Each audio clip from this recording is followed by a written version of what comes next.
Сега сменяме рязко темата, защото в студиото, освен големи мъже, които виждате и на които казвам здравейте и добре дошли, ще става въпроси за обръщане на гума, фермерска разходка, задържане, логлифт и всички други дисциплини от атракцията, наречена Iron Man, силните мъже, и техния така официален представител за България, шефа на федерацията Мирон. Здравей, добре дошъл. Здравейте, здравейте и на зрителите.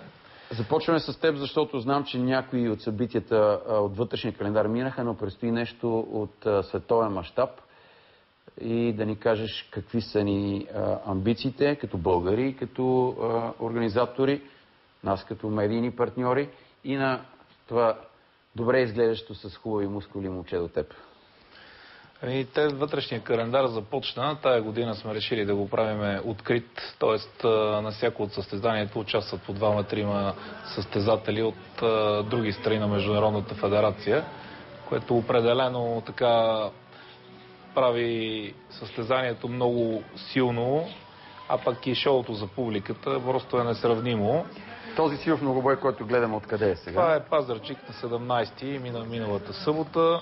Много силно състезание, много атрактивно беше и за самата публика, а пък и това момче, както ти каза, с добре така оформени мускули, един дебютант, най-новото лице в Федерацията на силовите атлети, Иван Майсторов, който... Каква категория е Иван? Айде на ти ще си говорим. Здравей, добре дошъл и на теб. Сега ще те покаже нашата камера. В каква категория си и какви са ти така силните и страни, тези, които трябва да доразвиваш?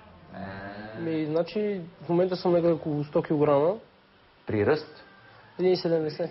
Какво си спортува преди това? И само фитнес. И отскоро с многобой. Пренасочваш се леко, може и повече слава и евентуално повече пари.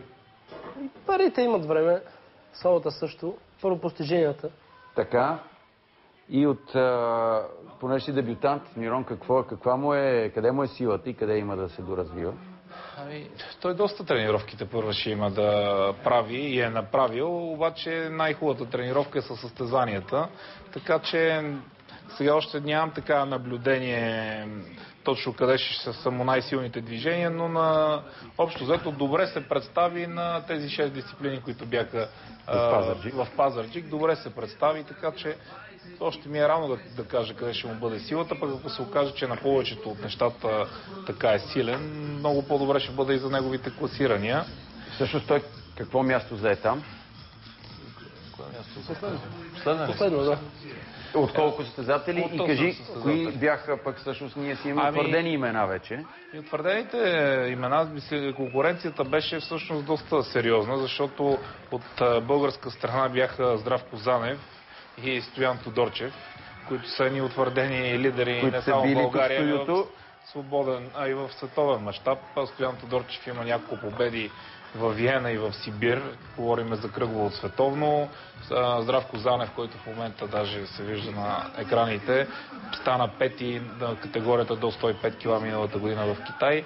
Така че пак от друга страна унгарските състезатели, от една страна беше Адам Дараш, който е на 7-мо място в световната ранглиста и е председател същевременно пък на унгарската секция на Международната федерация. Сегашния шампион на Унгария, Забо и въобще не случайни състезатели. Така че всъщност неговото представяне беше така доста тежко и сериозно, защото всъщност първото му състезание беше с много силна конкуренция.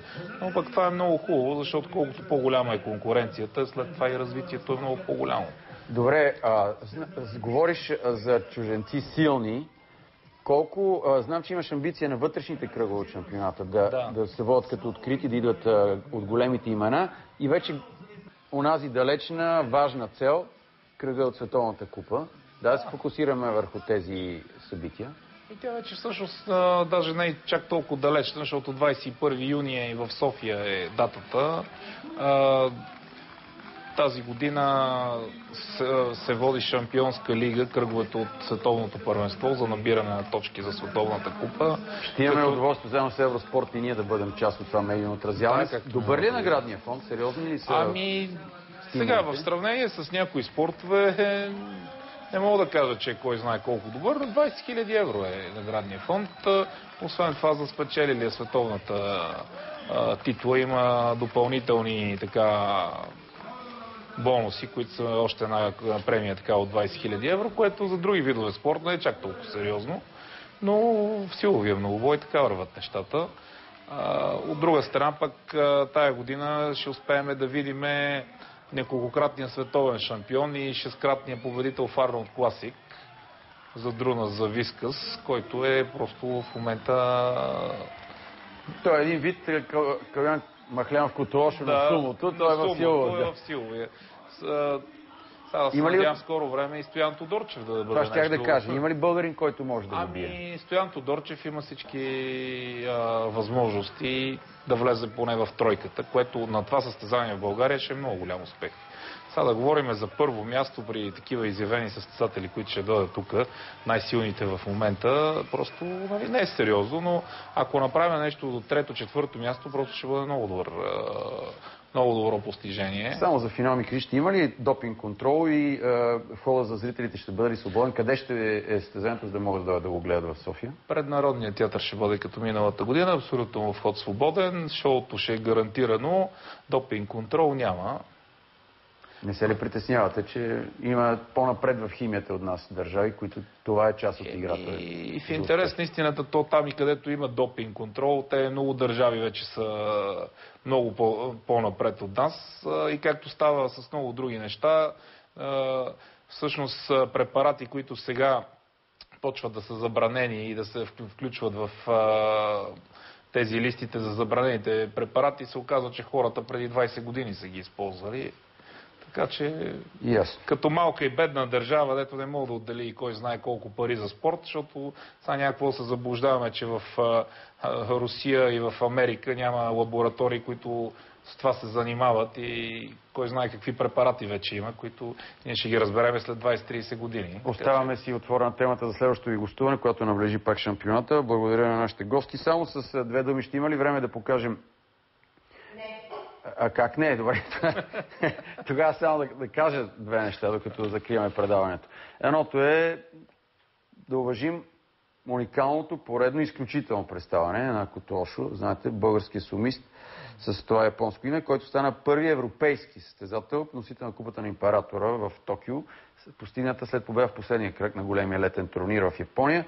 Влезе в историята като първи европейски, едва седмият чужденец спечели Купата на императора, след като от 15 кръга взе 14 победи и една загуба, наделя включително и над великия шампион Асашорио, който завърши след него, както Хакухо, Комусуби Тойонашима и всички останали, които са далеч след Калян Махлянов Котошо. Вие не забравяйте, че от 17 часа по нова телевизия е финал на първият турнир от MTEL Beach Masters от Пловдив, плажния волейбол, който ще ви събере очите с атракция и красиви изпълнения. Нашия спортен свят следващия е другата неделя, 13:30. От целия ни дежурен екип. Довиждане и успешна седмица.